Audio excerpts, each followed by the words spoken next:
So I want to talk a little bit about some of the work that we're busy doing in token economics, and some of that work is being done in our own portfolio of companies, and some of that is on an advisory basis.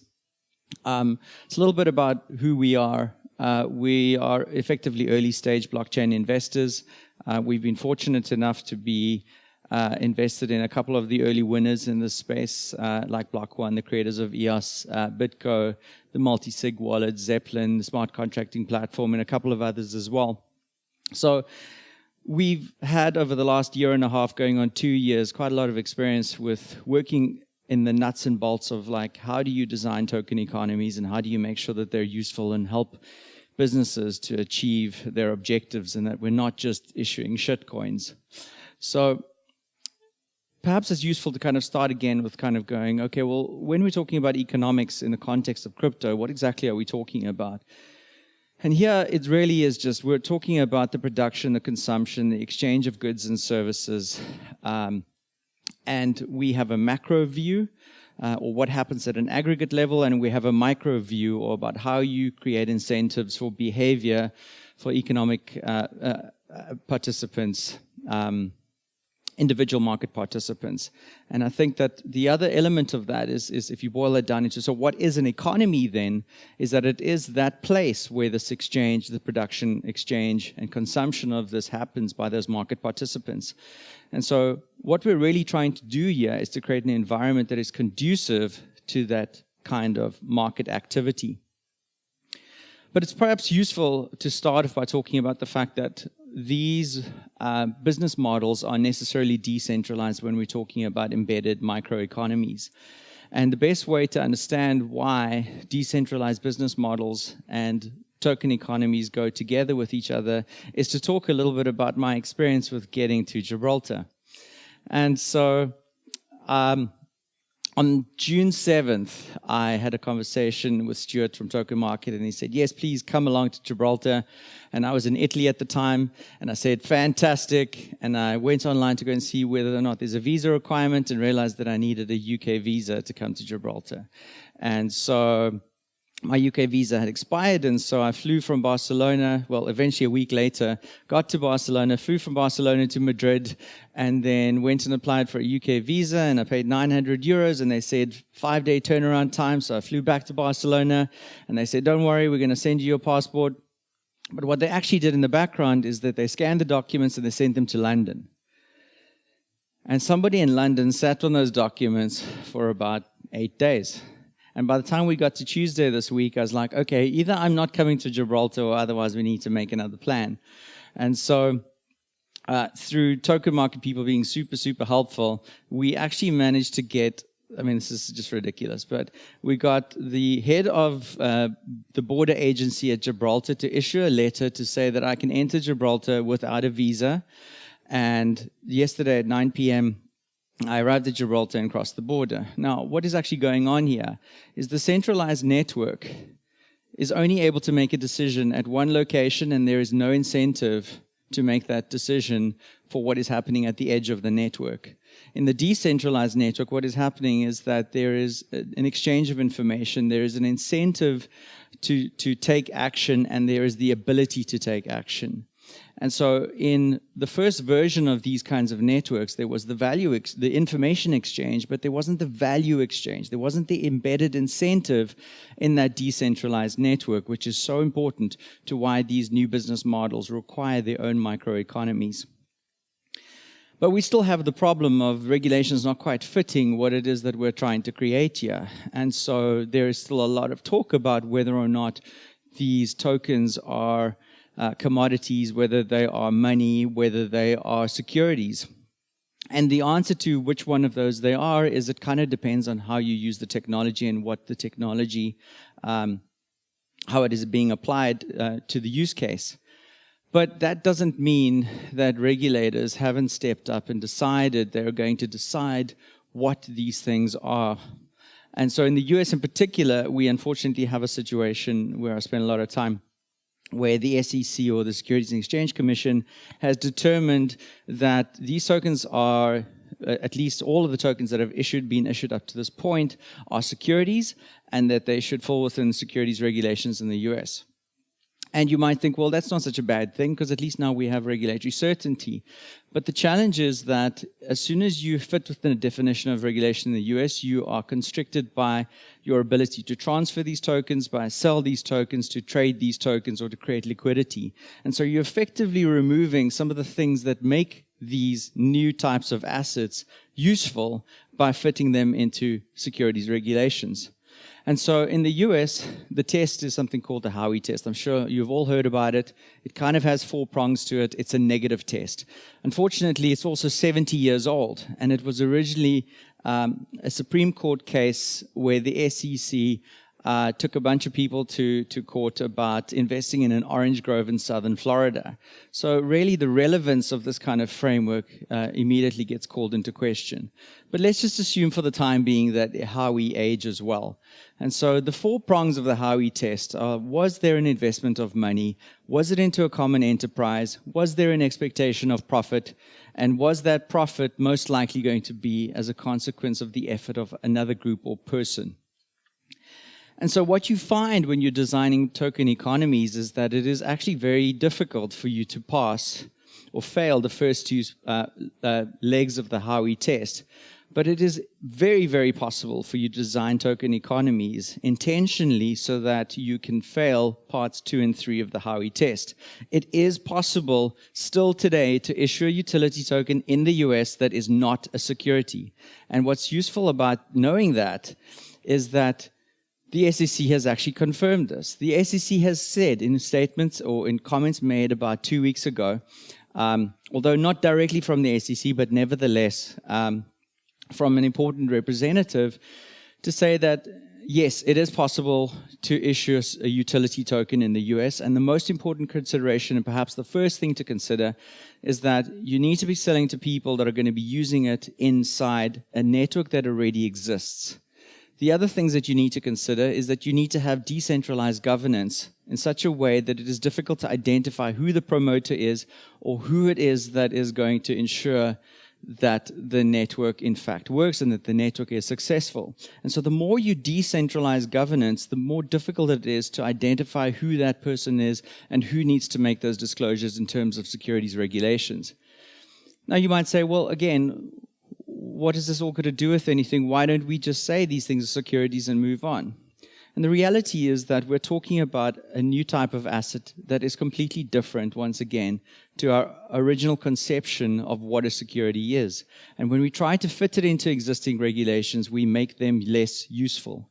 So yes, there is an exchange of value, but it is not necessarily conceived as maybe being a traditional investment contract. I firmly believe that many people that participate in funding these kinds of projects do it firstly because, yes, they don't want to lose value, but also because they fundamentally believe that we need a different system, that we need a different foundational layer that we can build a financial system on top of.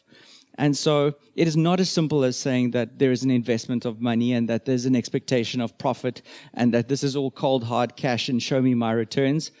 2017 admittedly had a lot of speculative activity, but that doesn't change the fact that fundamentally there are a large group of people that believe we should and have the ability to create a different system. And so when we go through a review of like, well, what are the elements of this new kind of asset? And we look at it along the dimensions of not just the Howey test, but some of the other things, like, for example, what is its usage horizon, its business model, what is its purpose? So, for example, here we talk about, it's actually about prepaid network usage. It's actually about bootstrapping network effects. It has high liquidity. Its governance participation is initially centralized, later increasingly more decentralized, highly transferable.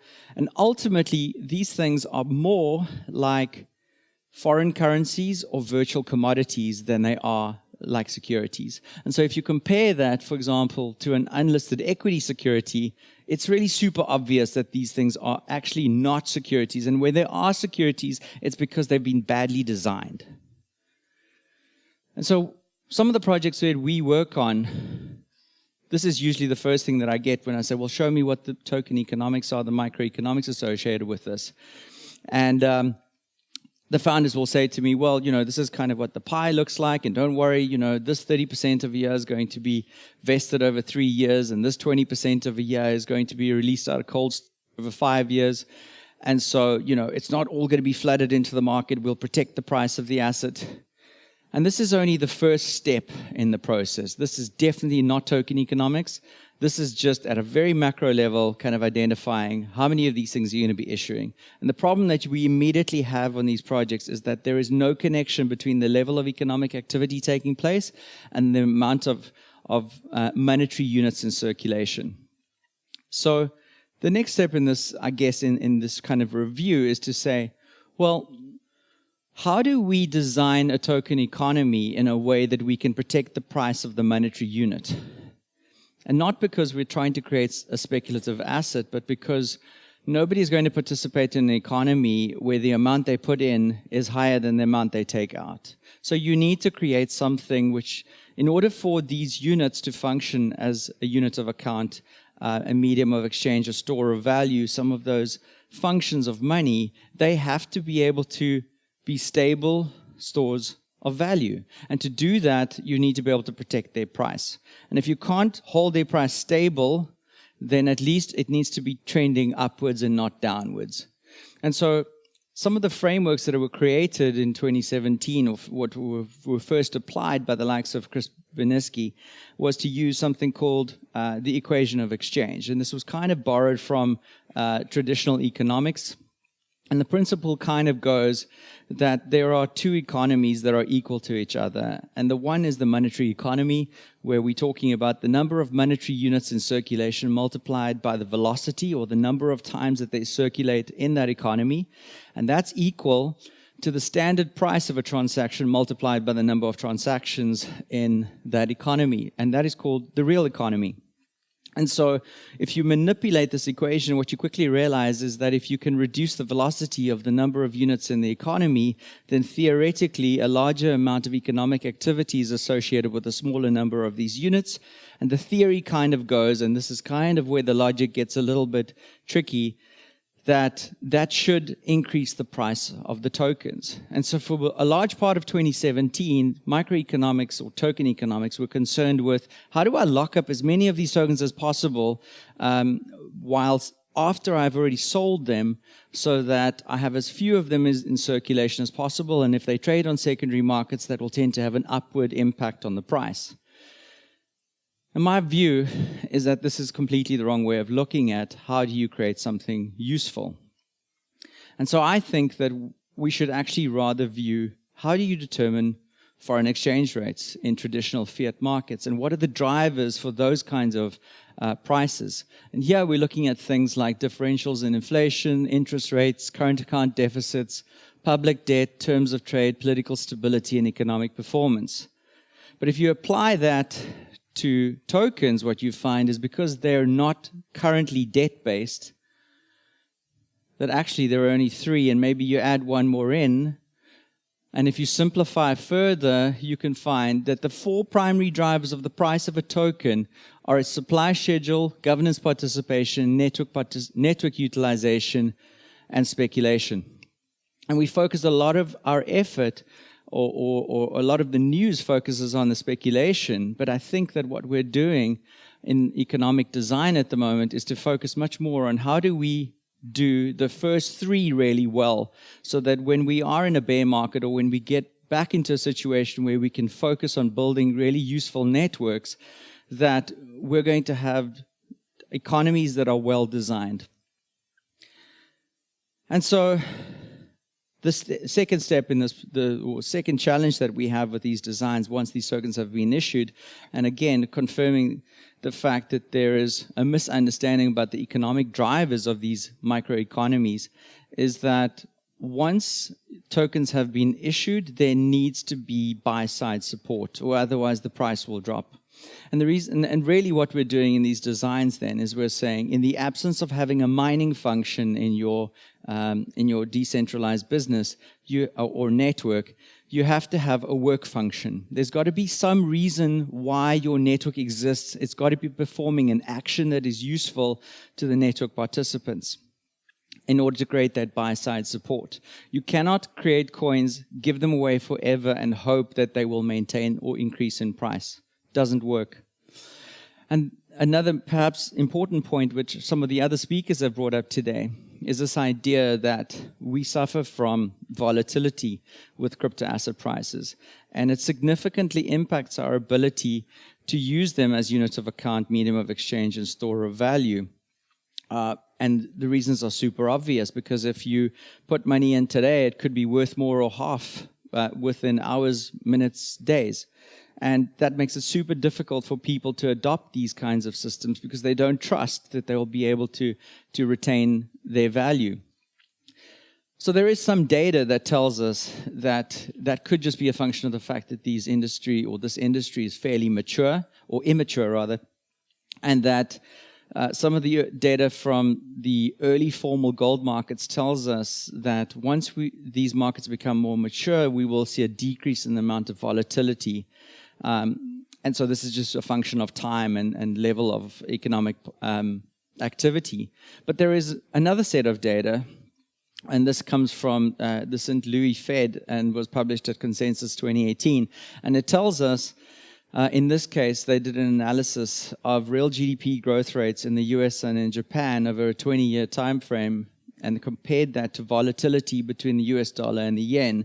And they found that even though those GDP growth rates were actually stable, there was still volatility between those currencies. And so it is possible that we don't yet know that you cannot design volatility out of these kinds of systems, and that, to the point that was raised earlier on, they tend to overreact. So on both the top side and on the downside, creating volatility.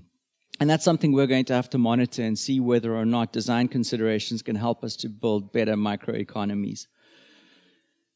But I want to get a little bit deeper now into some of the projects that we've been working on a day-to-day basis, some of the projects that we're not just invested in, but that are actually co-located with us in San Francisco and in Cape Town, and where we're involved in management decisions on a day-to-day basis.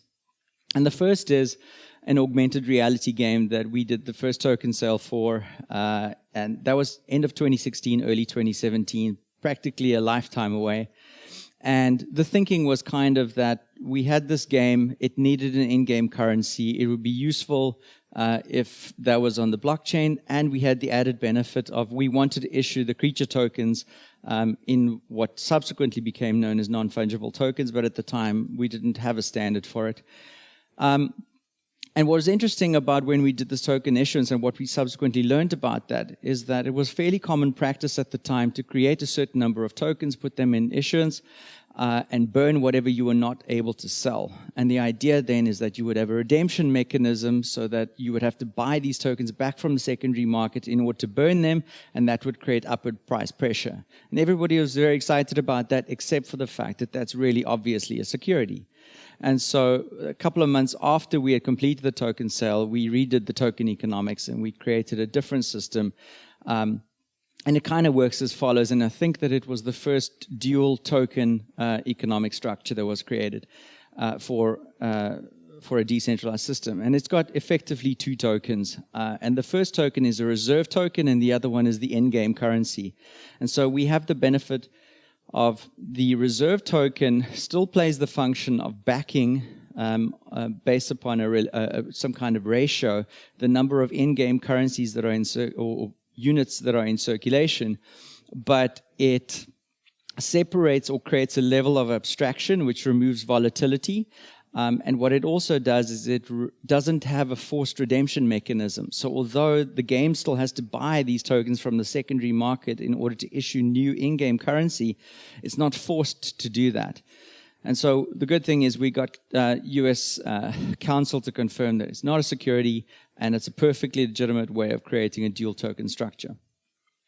The other project that we were super excited about is my business partner is involved on a day-to-day basis at Civic, and one of the co-founders, and one of his other co-founders is here as well, Jonathan, and spoke, I think, yesterday. And what was interesting about Civic in particular is that at the beginning of this year, we were talking to them, and they kind of agreed to let us play around a little bit with creating something a little bit more data-driven in terms of how that Civic token economy was going to work. So when it was originally conceived in July 2017, it was very much a sort of a traditional medium of exchange, and the Civic marketplace is specifically one for trading verified identities. But what we wanted to do is we wanted to take it a step further, and we wanted to create a network that was able to make its own decisions and reward behaviors that were positive for the network without the need for any kind of centralized function. And so using rewards and penalties and staking mechanisms, and in certain cases also rating systems, what the redesigned Civic token economy enables you to do is exactly that. And so we were fortunate that through a process of using something called backward induction and game theory, we created, you're not going to see all the detail now, but the principle is that we've moved very far away from where the industry was not too long ago to a point where there is a lot more maths that's being applied to thinking about how do you create an economy that is able to, in a decentralized way, create value exchange and incentives for behavior that are good for the network, but it happens at the edge of the network, not in the center. And then Tapatalk is another interesting project that we've been working on, and it's probably one of the biggest startups that you've never heard of. What Tapatalk does is it is a plugin that operates inside or works on top of pretty much all the major forum software providers. It has a network of 180,000 forums running this plugin that enables it to create the user interface, which is like really, really powerful on the mobile device. And it has an audience of about 460 million people. So to give you an idea of the scale of the Tapatalk network, it's about the size of Twitter or about the size of YouTube. And they had some interesting problems that they were trying to solve in a decentralized way. The first one is that they needed to understand how they were going to incentivize in a decentralized way the creation of high quality content and the curation of that kind of content and the sharing of that kind of content. But the other part of it was even more interesting for us because it was the first time that we truly understood that in decentralized networks you can have more than just a financial economy. Because we realized that in Tapatalk we've designed a reputation economy. And what that reputation economy enables you to do is to earn, spend, and stake reputation. And the best way to understand that is perhaps is to give you an example. So one of the things that happens fairly frequently on forums is that people will have a question, and the answer to that kind of question, because of the nature of this non-codified knowledge, is that it is not really obvious what the answer is. You can't go to Google and go, the answer is blue. And so if you don't know what the truth is, or you have incomplete information, you have to rely on what the crowd tells you is accurate. And so with the upcoming Tapatalk economy, what you'll be able to do is you'll be able to ask a question and put up a reputation reward. And what people can then do is stake their reputation and associate that with their response. And then through a voting mechanism, you're able to determine what the most likely accurate response is. The person who provided the response will earn extra reputation. The people that got it wrong will, in effect, give up that reputation. And so very, very interesting alternative ways of creating economies around things that are other than money. And finally, a project that I've been spending a lot of time with and I feel very strongly about, and that is we invested in a financial services platform called Wala, serving developing markets. And we realized that we needed a cryptocurrency that could serve very specific use cases for Wala. And so at the end of 2017, we created a cryptocurrency called Dala. And it was very interesting because when we first issued it, we issued it as an ERC20 token, and it didn't have a blockchain. And people were like, well, this is not a real cryptocurrency. You're just issuing a token. But we were pretty adamant that that's the first step that we needed in order to prove out its use as a medium of exchange. And so what it enabled us to do from the outset, and part of the objective of it, is that we needed something that enabled us to do zero-fee, instantaneous micropayments in developing markets. And so in the first iteration, or phase one of Dala, what we did is we enabled people to transfer dollar, we enable them to earn dollar, we enable them to buy dollar, because we wanted to prove that it could be used as a medium of exchange, and that people would be willing to use it. And so in our first 60 days since we launched in Uganda, Zimbabwe, and South Africa, we've had $100,000 wallets that were created. There have been $2.5 million transactions on that network. The average or median transaction size is 27 US cents. There are 3 transactions per user per day on average. And more recently, we've started seeing people using our fiat on-ramps to convert from local currency into the cryptocurrency. And so really, really, really interesting early usage data and graphs to kind of support the fact that there is a real need for this kind of solution. But what is different about the way that we went about this is that we realized that it is not good enough to create good technology, put it out there, and hope that people will use it.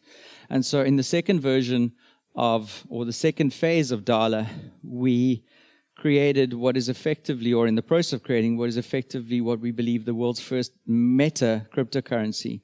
Because Dala doesn't have its own blockchain because it can run on other blockchains. And so what it enables us to do is using atomic swap capabilities, you're still able to maintain that there will only ever be $1 billion issued, but you will be able to, depending on the use case, select the blockchain that is most appropriate to what you're trying to do. So although Dala today runs on MicroRaiden, which is on Ethereum, in the very near future, it will also be able to run on Stellar and on other blockchains. And to take it a step further, we realized that, to my point earlier on about Buyside Support, in a country like Uganda, where you're trying to solve a problem of access to financial services, you have 80% of the youth population that is unemployed. Do you really think people care about transferring value if they have nothing to transfer? And so it's really, really important that we create ancillary protocols that support the transfer of value using Dala. And so some of the protocols that are coming through is things that enable micro-jobbing, things that enable decentralized value exchange of virtual goods, and also decentralized and trustless lending. And so we believe that by starting off creating a technology that serves a real use and embedding incentives for this kind of behavior, that we can create something that's truly powerful and enable a truly trustless and decentralized financial system, even though initially it's going to have centralized elements to it. So what does the future look like for this space? There's a lot of talk at the moment about, well, you know, if we can't win this utility token thing, why don't we issue security tokens instead? Let's just comply. And the reality is that I think that as much as security tokens in their second iteration will be interesting, in other words, when they don't look like the things that are not currently on blockchain, I think that there is still a massive opportunity for doing private cryptocurrency issuances and embedding economic incentives and non-economic incentives into decentralized networks and creating business models that are truly very different from the ones that we have today and look like, and will not at all look like the ones that we've had in existence for the last couple of 100 years. And I think that that's kind of where we want to play and where we think the biggest disruptive potential is. Thank you.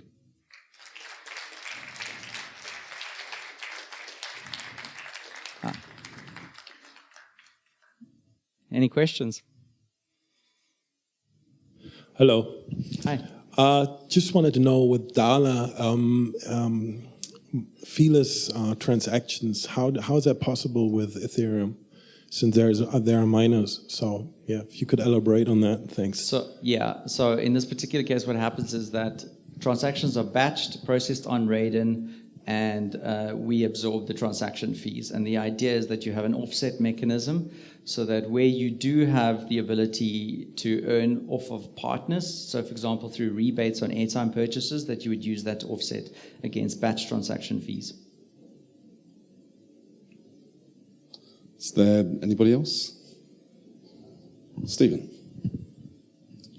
So I'm fascinated about the token economics side of this, and I think one of the things that for us we've been thinking about really from a utility-centric model is the concept of how we apply scarcity and the creation of the sort of gap between scarcity and the monetization of a network effect. And that store of value piece is a really interesting component of the mechanism of the economics of if you can create an actual store of value within the ecosystem, and somewhat the way Bitcoin's been very successful. And yet that didn't really seem part of the picture there. In our context, it's in the concept that a device ends up with an allowance. And so an allowance is a really interesting thing in consuming tokens because they have to be held for some period. The availability of the microtransaction supply, it's almost like an easy pass for toll booths or whatever, where you want to buy, like, you want to do one expensive transaction because it's expensive to, like, as a human, it's expensive to take Bitcoin and move it, even if it were a free transaction, to put $5 in a device. Like, you don't want to have your dishwasher asking you every second for, could you get your Trezor out and approve me a penny of IOTA so I can talk to the refrigerator? That the expense is actually the human operation. And so aggregating those transactions and creating a store of transactions, a really interesting context, but I'm not so sure it was reflected really within the architectures that you were talking about.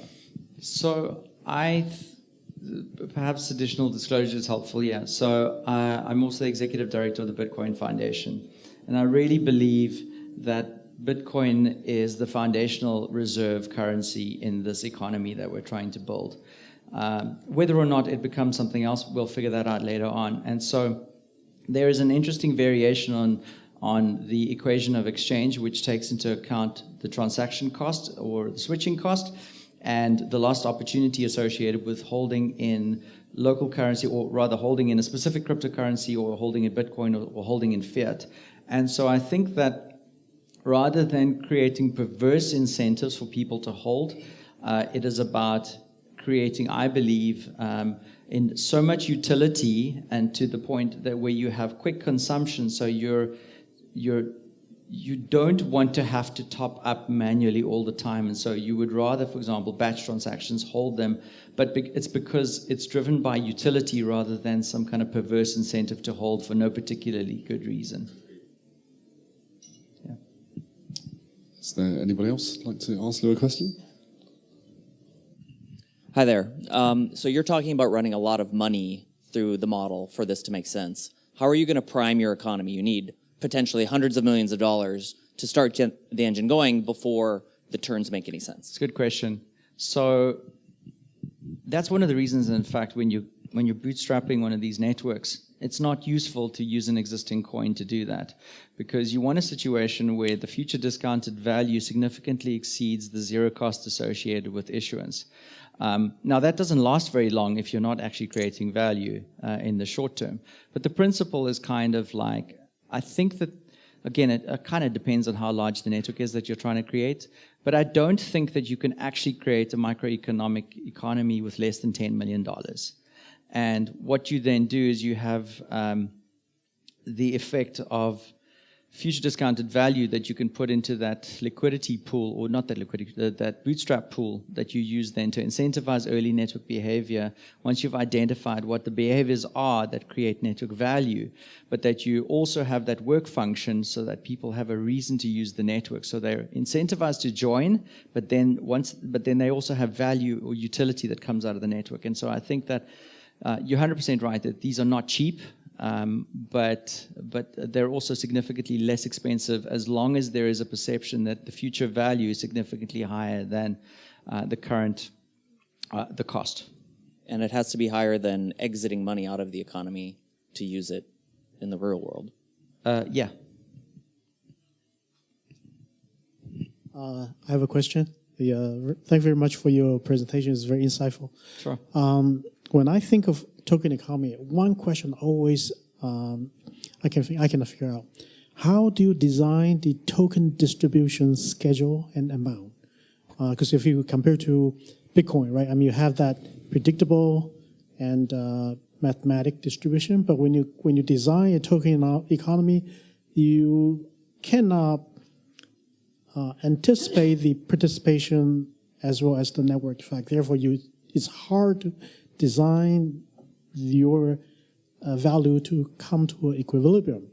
So I just wondering, whether It's a great question. Yeah. So we've tried to go to the one side, which is kind of like design it in full, decentralize fully, let it do an issuance or pull out of the market based upon the level of economic activity. And it is possible conceptually, but in reality, and to the point that I said earlier on about sort of initially, do you have decentralized governance? Because I don't think we know enough yet about these networks. So I think that the idea here is that you kind of do need to lock up some of it so that you give your participants some comfort that even if you wanted to suddenly lose the plot after a cocaine binge or something like that, that the point is that you're not going to dump this stuff onto the market.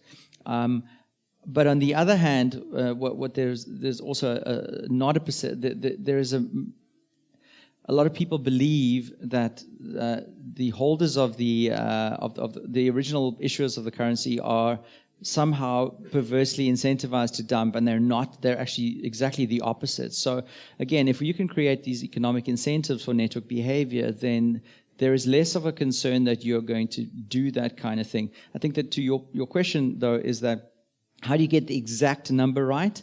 And the answer is we don't have enough information yet, and the blockchains are actually not capable of, at this point in time, giving us that information within the timelines that we would need to be able to do this proactively. So there is a bit of manual work that's going into that process at the moment. And I think that's okay as long as we are thoughtful about how we do it, and as long as we communicate, and as long as there is a plan to completely decentralize. So, is it... So I think that you could argue that the best possible solution here is that you have a mining function. But if you're not going to have a mining function, then at least have a work function. And once you're able to, or within a predictable time frame, decentralize governance so that you can have the network determine what it needs based upon the level of economic activity. Unless we've got any more questions. Thank you very much, Llew. That's fantastic.